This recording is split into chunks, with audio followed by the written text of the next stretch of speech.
Hey there, friends. Welcome to the Taking Your Next Step podcast from Collegians for Christ. Through each episode, we will journey together focusing on knowing what you believe and why you believe it. If you are eager, like I am, to strengthen your faith and take your next step now by joining us in today's episode. Well, I'm so enjoying our study in Philippians chapter 2, verses 5 through 11. It is both rich doctrinally, but also very practical in the way we can live it out. And we're going to jump into our episode in just a moment. But before we do that, just want to give a quick reminder about the upcoming college and career retreat that'll be hosted in Greenville, North Carolina at People's Baptist Church. It is an exciting weekend filled with powerful preaching, relevant breakout sessions, hot topic Q&A.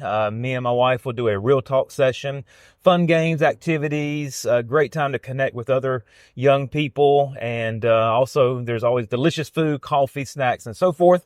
We'll have separate breakout sessions just for leaders. So if you are a leader, you can come and get some training and some equipping, and pray that'll be an encouragement to you. But you can get all the information, speakers, lodging, cost, all of that is at cfcretreats.com. You can register on there. The dates for all that are there. And so come, if you're a young adult, if you're a leader, come bring a group. It does not matter your group size. I get this kind of commonly from leaders, hey, I only have one or two, so we're not going to come. It's not about numbers. Whether you have 1, 2, 10, 20, 30, it does not matter. It's an investment for that young person's life. And whether God reaches in and impacts one soul or whether God reaches in and impacts 10 souls, that's up to him. So we invite you to come regardless of what your group size is. And if you have any questions, please feel free to reach out. Let's jump into our topic for today. We're looking at Jesus, the sacrificing servant. Last week, we looked at him being the willing servant. And this week, really, we're going to take it a step further. It's really, okay, we're supposed to serve. That was last week's episode. But now it's how far will your serving go? And as we think about serving, there's different motives that you and I would have for serving. For some, it's out of guilt that we feel we have to do this. We should do this. For some, it's a checkbox to make sure they've done their monthly or weekly serving, if you will. Some feel they can earn favor with God, even though that's not biblical. Some people would want to earn favor with people so other people can see it, recognition. For some of us, it just makes us feel better. For some, it's out of a love for God, a love for other people, to help others. So we really want to or see the need and want to meet the need. There are also different degrees to our serving, meaning how much we'll serve, how often we'll serve, who we're willing to serve, and how far we'll allow that service to go. You know, there are people who are willing to serve as long as it does not cost them too much, as long as it does not inconvenience them too much, or it's to the right type of people, or the service is just not too long. But is this the real heart of a servant? You know, how far should our servant or service go? Well, in Philippians chapter 2, we get a lot of doctrine. It talks about let this mind be in you. And we talk about there's 4 attitudes that come out of this passage that Jesus wants you and I to have. It talks about that Jesus, in the form of God, thought it not robbery to be equal with God. We understand Jesus is God. We've talked about that. It talks about now, as we come to our passage, that he humbled himself and became obedient unto death, even the death of the cross. And so we see that Jesus had this submissive mind. It was a mind willing to serve. Jesus set aside every right and privilege he had as God and humbled himself. And the submissive mind that he wants you and I to have will put others first. You see, serving does not begin as an action. That's what we think of it as tangible, something we can do with our hands and our feet, our body. But it does not begin with an action. It begins as an attitude of the heart and mind. It is determined beforehand. It starts with a decision, if you will, that each of you and I make. Like we already settle in our hearts what type of servant we're going to be. And out of that, our service will come. And so you and I need help sometimes to have the right attitude, an attitude willing to serve, because too often we understand the flesh is selfish and the flesh can overtake the spirit. Paul talks about how the flesh and the spirit are constantly at war with each other. They're constantly battling. And so many times you and I just need to be reminded and encouraged to have the right attitude as far as serving. The willing mind or the servant mind will begin by putting others first.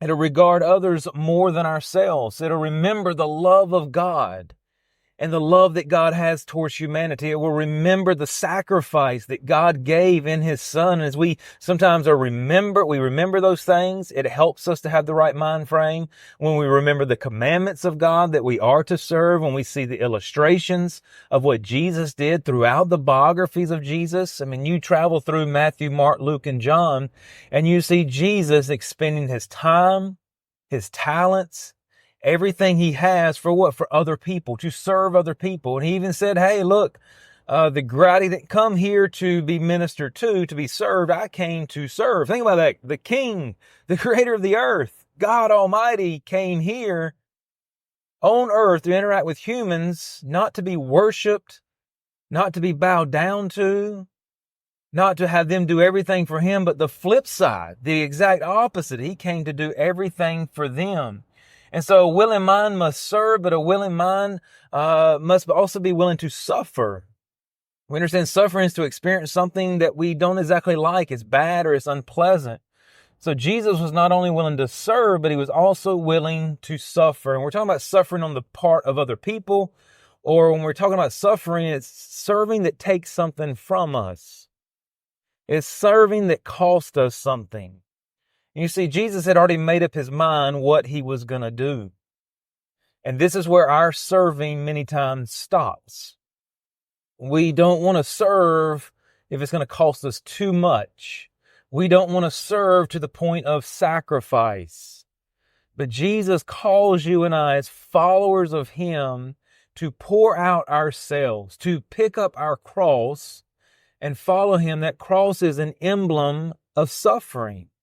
And so you and I as followers of Him are going to have to suffer in service. And then sometimes that's you and I feeling their pain, walking with them through their agony. That's compassion, if you will, feeling someone else's hurt and finding something to do about it. It's love in action. And so one writer said this, the test of the submissive mind is not how much we are willing to take in terms of suffering, though that's important, but how much we are willing to give in terms of sacrifice. Think about that. Yes, we are to suffer, but that is going to propel us and should propel us to how far we're going to go with our service. And we see that in the sacrificial service of Jesus. True serving will cost something. We can't have the attitude of I'll serve as long as it doesn't make me miss the football game, or as long as it doesn't interfere with this, as long as it doesn't take too long. Imagine if Jesus said this, I will die for the world to save them if it doesn't take too long, if it doesn't ruin my weekend, but He didn't put that. One writer said, ministry that costs nothing accomplishes nothing. Think about that. Serving that costs nothing accomplishes nothing. I read a story here recently about a missionary that was down at a festival in Brazil. He was walking around looking at the different booths and examining stuff. It was almost like a flea market. And he came across this booth with a sign above it that said cheap crosses. Essentially, they were trying to, advertise, hey, we've got a good deal on crosses. But this is what he said. He thought to himself, that's what so many Christians are looking for these days, cheap crosses. My Lord's cross was not cheap. Why should mine be? And too often we're looking for the easy way. Our culture breeds that. Easy, quick, I want it now, let me get it. Find the shortcut. But there is no such thing as a cheap cross. And Jesus has called you and I to pick up our cross and follow Him. And so true service will cost something, but true sacrifice will cost everything. Now, true serving requires sacrifice. We would say sacrifice is giving something up that is valued for something of more worth, of more value. It's you and I giving up something that we value for someone else, for something else. You see, if we're not giving up something of value and something we wouldn't miss or something we could care less about, is it real sacrifice? No, because we have to cost, or we have to count the cost, if you will, of what it's going to take. And sacrifice has nothing to do with you and everything to do with the other person. You see, sacrifice and service go together if it is true Christian ministry. That's what Warren Wiersbe said. So sacrifice is essential to true service. Now, what would be some motives behind our service? Well, we understand love is a big one. I mean, greater love hath no man than this, that a man lay down his life for his friends. Jesus said, look, love is the motivating factor. It is what you and I should exhibit to everybody. And out of our love for God, love for others, we will do things for them. We will serve them. We will sacrifice for them. But there's also a joy that is a motivating factor. Peter said it this way, who for the joy that was set before him endured the cross, despising the shame, and is set down at the right hand of God. For consider him that endured such contradiction of sinners against himself, lest you be wearied in your minds. Think about that, wearied in our minds. So he says, look, there's a joy in serving others. And there is a joy to know that you're being obedient to God.